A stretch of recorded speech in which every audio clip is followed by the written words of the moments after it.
Se ti senti bloccato in una vita che non ti appartiene e stai pensando di iniziare a viaggiare, allora dovresti seguire queste 9 abitudini che mi hanno completamente cambiato la vita. Voglio darti dei consigli per poter agevolare il tuo percorso di rinascita così da viaggiare libero. Ti elencherò una serie di fattori che ti aiuteranno moltissimo durante il tuo percorso di crescita personale e che spero possano esserti di ispirazione.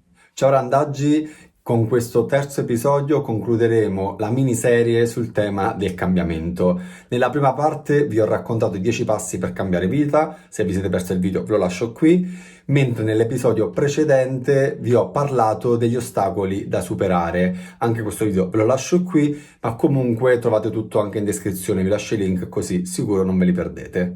Oggi invece vi darò dei suggerimenti, 9 per l'esattezza, di abitudini che a me personalmente hanno stravolto la vita e ne hanno migliorato la qualità in un modo inimmaginabile. Per chi non mi conoscesse, io sono Andrea e nel 2018 ho lasciato il mio vecchio lavoro per inseguire il mio più grande sogno, ovvero conoscere il mondo. Da allora vivo in viaggio, infatti il mio stile di vita è cambiato completamente. Ho scelto di dedicare il mio tempo a una ricerca più profonda di me stesso attraverso le esperienze e per questo motivo oggi ti voglio raccontare tutti i benefici che si possono trarre da queste 9 abitudini che hanno trasformato la mia vita e mi hanno permesso di viaggiare senza pensieri. Se non l'hai ancora fatto, mi raccomando, seguimi su Instagram, mi trovi sempre con lo stesso nome, Lo Scappato di Casa, e mi raccomando, soprattutto, iscriviti al canale. Ok, adesso andiamo al sodo. Ecco le 9 abitudini che agevolano il tuo percorso di crescita per cambiare vita e viaggiare libero. 1. Vivi nel qui ed ora. Come ci raccontano i grandi insegnamenti della filosofia orientale, l'unica verità certa che abbiamo è il momento presente. Quindi vivi nel qui ed ora senza rimanere ancorato al passato o proiettato al futuro, perché l'unica certezza che hai è il presente. Ciò che è passato non è più verità, quindi tanto vale lasciarlo andare e concentrarsi sul momento presente, senza vivere nel ricordo di ciò che non esiste più. Mentre il futuro è un qualcosa di ipotetico che potrebbe o non potrebbe presentarsi, quindi perché focalizzare le proprie energie in qualcosa che non esiste? Ricordiamoci che la mente per tutta una vita è stata abituata a distrarsi, quindi va allenata a vivere nel qui ed ora. Vivere il momento presente è stato qualcosa che ha sicuramente influito positivamente nel mio modo di viaggiare. Mi ricordo all'inizio quando avevo questa necessità di scappare dalla mia vecchia vita come per recuperare il tempo che mi era stato rubato. Quindi avevo questa tendenza a riempire il tempo facendo cose senza focalizzarmi sul momento presente. E poi con il tempo ho capito che invece dovevo fermarmi e prendere consapevolezza del momento presente, del valore che aveva, quindi nel godere l'esperienza e di quello che mi succedeva in quell'esatto momento. E questo mi ha permesso poi di vivere il viaggio su un altro livello, perché essere pienamente presente nel momento in cui accade qualcosa ti permette proprio di esserci, di goderlo attraverso tutti i tuoi sensi, e questo rende l'esperienza 1000 volte più intensa, proprio perché ci sei veramente. 2. Rallenta.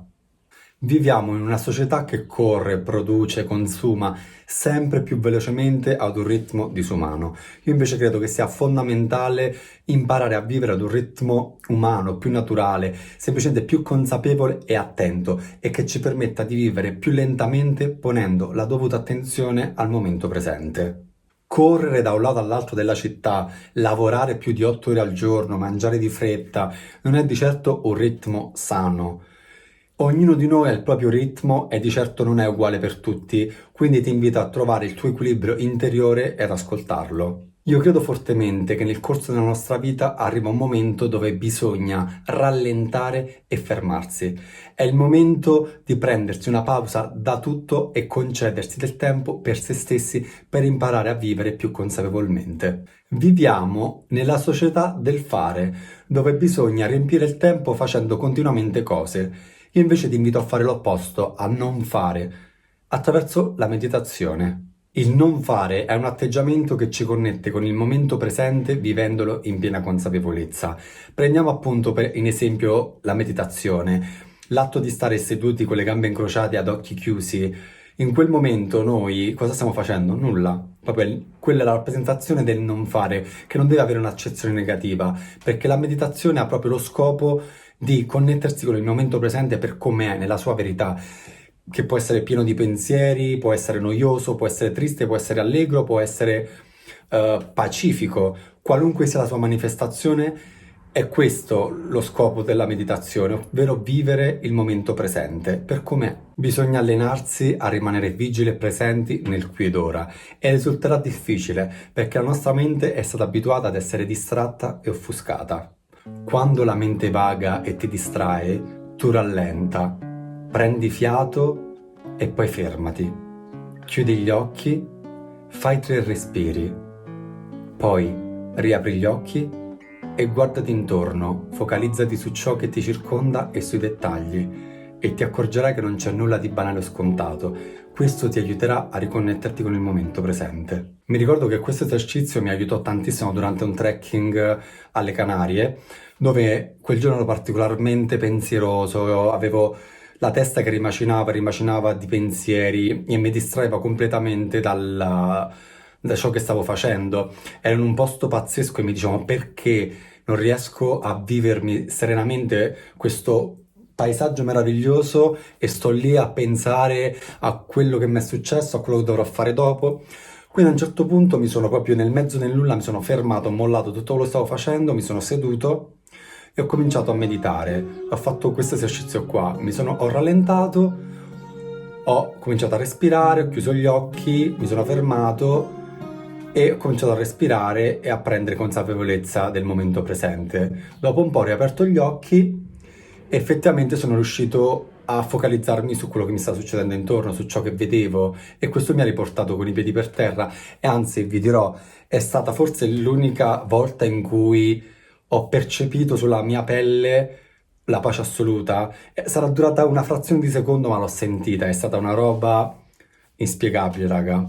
Quindi fidatevi che questo esercizio può davvero aiutare a rimettere i piedi per terra, a vivere il momento presente, e quindi soprattutto nel viaggio ti permette di vivere tutto in modo molto più intenso. 3. Esci dalla zona di comfort. Tutti, per un motivo o ad un altro, ci siamo sicuramente ritrovati a sguazzare nella zona di comfort, perché come dice la parola stessa è confortevole, quindi crea dipendenza. Ma sicuramente il modo migliore per crescere, evolvere e soprattutto per conoscersi per davvero è quello di mettersi in discussione, quindi di uscire fuori dalla zona di comfort. Non saremo mai gli stessi per tutta la vita e bisogna accettare l'idea che il cambiamento fa parte del ciclo naturale della vita. Come dico sempre, permette a te stesso di rompersi in 1000 pezzi per poi ricomporsi. Con questa immagine ti voglio spronare a lasciarti andare e a concederti la possibilità di essere vulnerabile per poter crescere, senza rimanere ancorato alle tue convinzioni o all'idea di essere fatto in un certo modo. Rompi l'immagine che hai costruito di te. Scoprirai cose di te che non sapevi neanche di avere e potresti rimanere sorpreso di cosa sei capace. Potresti portare alla luce una capacità o un talento che stava nascosto lì dentro di te e che aveva solamente bisogno di essere scoperto. Io per esempio quando ho lasciato il mio vecchio lavoro per iniziare a viaggiare, inizialmente è stata dura perché ovviamente mi portavo dietro quell'immagine che avevo costruito di me, ovvero Andrea il fashion designer.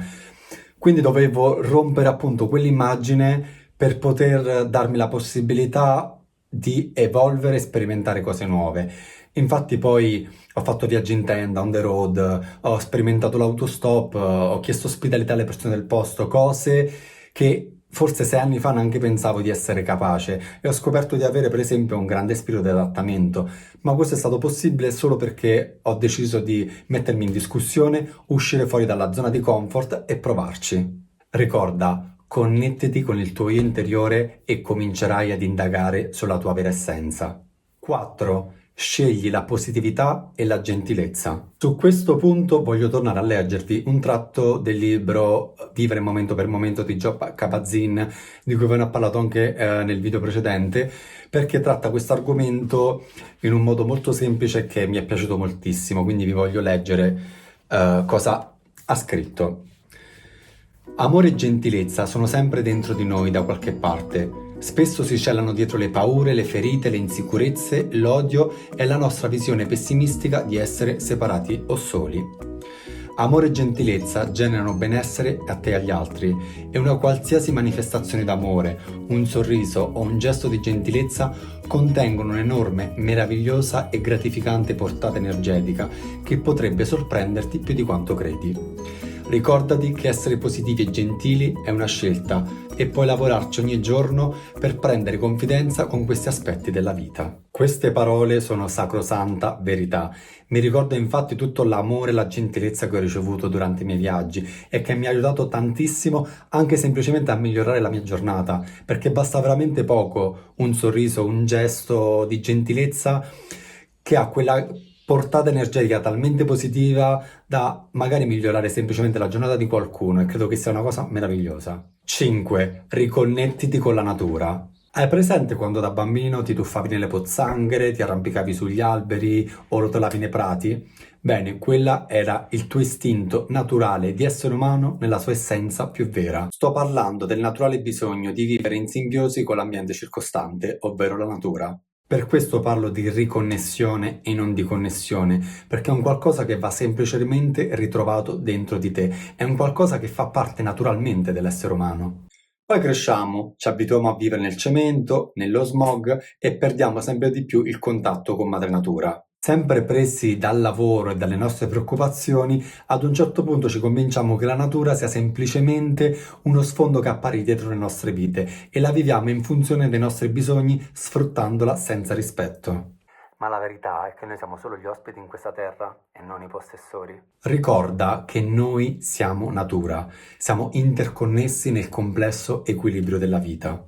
Siamo un tutt'uno con ogni singolo aspetto della vita e identificarci come singoli, separati e disconnessi dal resto crea solamente una visione negativa. Pensaci bene, la natura è lo spettacolo più incredibile al quale abbiamo mai assistito e noi siamo parte integrante di essa. Per questo motivo dobbiamo essere grati per il dono della vita, che è un miracolo di infinita bellezza. Mi ricordo quando lavoravo in città ero completamente disconnesso dall'ambiente circostante. Ero abituato a vivere nel cemento, quindi la natura era semplicemente un contorno, uno sfondo alla mia vita. Poi però quando ho iniziato a viaggiare mi sono pian piano riconnesso alla natura e mi sono reso conto di quanto fosse pienamente parte di me, fosse parte integrante della mia persona e quindi ho cominciato a viverla con un'ottica completamente diversa, a rispettarla come fosse il mio stesso corpo, la mia stessa anima e questo mi ha permesso di vivere la mia vita e la quotidianità sicuramente con una visione molto più ampia e credo che questo ci permetta di vivere appunto la vita con un'attitudine completamente diversa, molto più positiva e amorevole e credo che tutti dobbiamo rispettare la natura perché alla fine ci ospita. 6. Riconnettiti con le tue emozioni. Anche le emozioni appartengono per natura all'essere umano e si manifestano liberamente nell'età infantile, mentre nell'età adulta filtriamo il nostro comportamento per proteggerci magari dai traumi o dalla paura di esprimerci. Dovremmo tutti ritrovare quella spontaneità e allenarci ad esprimere le nostre emozioni senza filtri. A proposito di questo tema, vi vorrei leggere alcuni pensieri tratti dal mio quadernino. C'è proprio una parte che si chiama Fiumi di pensieri, di cose che ho scritto tempo fa e che sono pienamente in linea con l'argomento di cui sto parlando, scusate, quindi ci tenevo a leggervelo. Riconnettiti con le tue emozioni e lasciati andare senza frenarle. Fidati delle tue emozioni a prescindere da quali esse siano e accettale tutte, felici e tristi. In fin dei conti la vita non è fatta solo di gioie e sorrisi, ma va accettato anche che esiste il dolore e la tristezza, che non sono aspetti negativi. Anzi, superare quei momenti ci fortifica e ci fa crescere. Ricorda che nella sfera dell'emotività non esiste giusto o sbagliato. Le emozioni vanno accolte e solo chi è in contatto con esse sa quanto potenti possano essere. Sii vulnerabile e scoprire quanto potenti e complessi possiamo essere noi umani. Non bisogna nascondere mai le emozioni anche quando possono apparire esagerate agli occhi degli altri e che esprimersi non è mai troppo. Ridimensionare o filtrare le proprie emozioni per compiacere gli altri o per paura delle loro reazioni genera solo dolore, quindi esprimiti in totalità. Le emozioni sono un canale potentissimo che ci connette con il nostro spirito verso piani più alti della semplice comprensione materiale, che si limita a ciò che è fisico. Gli esseri umani, infatti, hanno bisogno delle emozioni per comprendere il non fisico. Questi pensieri nacquero dopo un evento in particolare che mi successe qualche anno fa, durante il periodo Covid. Mi ricordo ero alle Canarie e con un amico, una sera mi invitò a fare una meditazione guidata. Io partecipai senza avere chissà che aspettative, dico vabbè, partecipiamo. Questa meditazione guidata era basata semplicemente sul ringraziare le persone a noi vicine e ringraziarle semplicemente per esserci. Mi ricordo che uscì da quella meditazione completamente in lacrime senza riuscirmi a fermare e da quell'evento mi resi conto che io per anni avevo bloccato le mie emozioni, le avevo completamente messe da parte e quella meditazione, quell'evento sbloccò quel canale che avevo bloccato in un modo, raga, inimmaginabile. Infatti da quel giorno il flusso delle mie emozioni incominciò a scorrere in maniera continua e fluida. Qualche giorno dopo mi ricordo che andai a fare un trekking in montagna e ad un certo punto mi soffermai sul volo di due aquile e pensai: wow, guarda come sono libere di volare e vivere la loro vita senza tutte le preoccupazioni di noi esseri umani. E non lo so, questo pensiero mi fece emozionare. Mi ricordo che iniziai a piangere però di gioia, che è un qualcosa che probabilmente non avrei mai fatto prima di quel giorno, perché in quel momento della mia vita il mio canale emotivo era completamente aperto, il flusso emotivo era un fiume in piena e quindi questo mi permise proprio di indagare più profondamente nella mia persona e è stato bellissimo vedere appunto come le emozioni possano arricchire la nostra vita e i nostri viaggi. Quindi il mio consiglio è quello sempre di indagare e di esplorare e di mettersi in discussione, perché farà uscire lati di noi nascosti o repressi e che poi esploderanno in pura gioia e splendore. 7. Medita.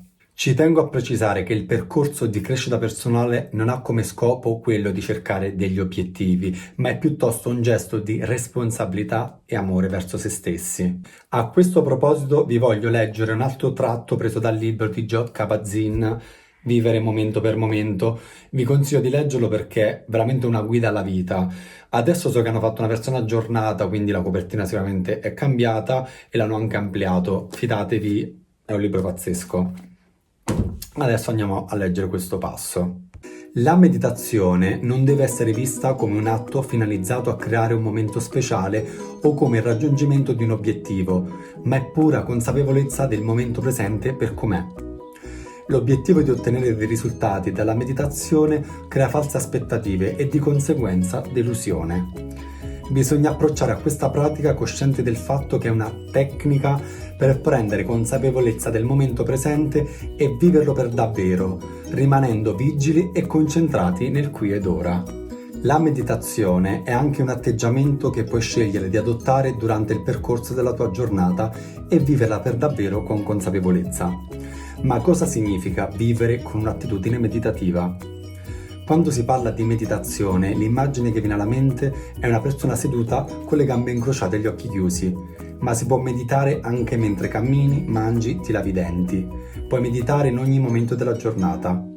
Con questo voglio dire che vivere con un'attitudine meditativa significa porre l'attenzione a ciò che si fa con consapevolezza, essendo pienamente presente in quel preciso momento mentre si fa quella precisa cosa. Adesso faccio un esempio che ci accomuna tutti, il momento del pasto.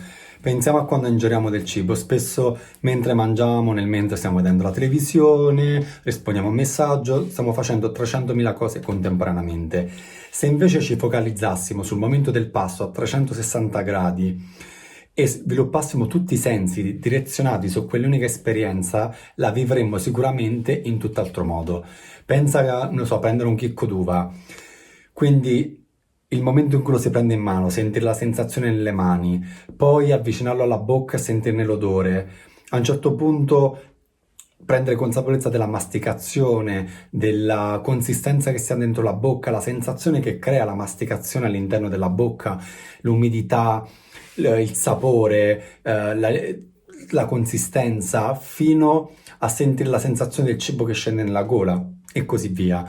Quindi la meditazione appunto non è solo l'atto di stare lì seduti a meditare, ma è anche proprio un'attitudine che si può vivere in tutta la giornata. E questo è quello che spiegava Joe Kabat-Zinn in un suo capitolo, e credo che sia un modo di affrontare la giornata sicuramente in modo più consapevole e sano. Altro fattore importante nella meditazione è quello di non colpevolizzarsi se non si riesce a rimanere vigili. È normalissimo che ci distraiamo perché la nostra mente appunto è stata abituata ad essere distratta per tutta la vita, e non è che con una seduta si risolve tutto. Ci vuole tempo e costanza, ma l'importante è non giudicare il processo, e questo discorso vale in genere nella vita, perché la meditazione non è altro che un riflesso anche del nostro modo di vivere, quindi non dobbiamo giudicare il processo, ma piuttosto accoglierlo e semplicemente accettarlo, come succede nella vita, no? Ci può succedere un evento che magari ci scuote, ci innervosisce, però potremmo affrontarlo invece in maniera diversa, appunto accogliendolo e accettandolo invece di giudicarlo. 8. Lasciare andare. Anche riguardo a questo argomento ho ritrovato delle note sul mio quadernino che vi vorrei leggere, che trovo molto interessanti. Lasciare andare è uno dei doni più grandi che puoi fare a te stesso per vivere in modo più felice. È quello di lasciare andare, ovvero di non rimanere aggrappato ad un ricordo doloroso e negativo o di non rimuginare su vecchie vicende. Lasciare andare ti permette di liberarti di un peso enorme che la mente ha creato nella tua testa. È un sollievo immediato perché ti lasci dietro il passato che non è più realtà per fare spazio al presente, ovvero l'unica certezza che hai. Molto spesso è difficile abbandonare la presa perché ci affezioniamo e ci identifichiamo in quel ricordo, gesto o pensiero tanto da non riuscire a lasciarlo andare. Ma con l'ascolto interiore e con consapevolezza imparerai l'arte di lasciare andare, che è la più grande liberazione. 9. Non dimenticare mai di ringraziare. Su questo argomento non voglio dire tanto, voglio semplicemente dire una cosa: non bisogna mai dare per scontato nulla. In primis il miracolo della vita, perché bisogna essere grati per la vita che abbiamo e nel modo in cui la viviamo. E non dobbiamo mai smettere o mai dimenticarci di ringraziare le persone che per esempio ci aiutano e sono gentili con noi. Questo io l'ho imparato soprattutto in viaggio. Ho ricevuto tantissimo amore e gentilezza da parte di perfetti sconosciuti, e anche semplicemente dire grazie ha una portata energetica enorme, quindi non dimentichiamo mai di ringraziare, non diamo mai per scontato nulla. Randaggi, eccoci arrivati alla fine di questo video, spero che vi sia piaciuto. Con questo episodio concludiamo la miniserie sul tema del cambiamento, quindi come cambiare vita, come viaggiare in modo libero. Spero che vi sia piaciuta, che sia stata di ispirazione. E mi raccomando, lasciate un commento se c'è qualcosa che vi risuona particolarmente, se pensate che ci siano argomenti che potrei trattare, come posso migliorare, perché ho appena iniziato, quindi avere un vostro feedback per me è fondamentale. Quindi lasciate un like, un commento. Mi trovate anche su Instagram con lo stesso nome, Lo Scappato di Casa, quindi seguitemi. Ma soprattutto, raga, mi raccomando, se mi volete sostenere, iscrivetevi al canale, così arriviamo a 1000 iscritti e si raggiunge il primo obiettivo. Che vi devo dire, raga, grazie mille per ascoltare quello che ho da dire, per dedicare del vostro tempo al mio progetto. Vi ringrazio di tutto e ci vediamo al prossimo video.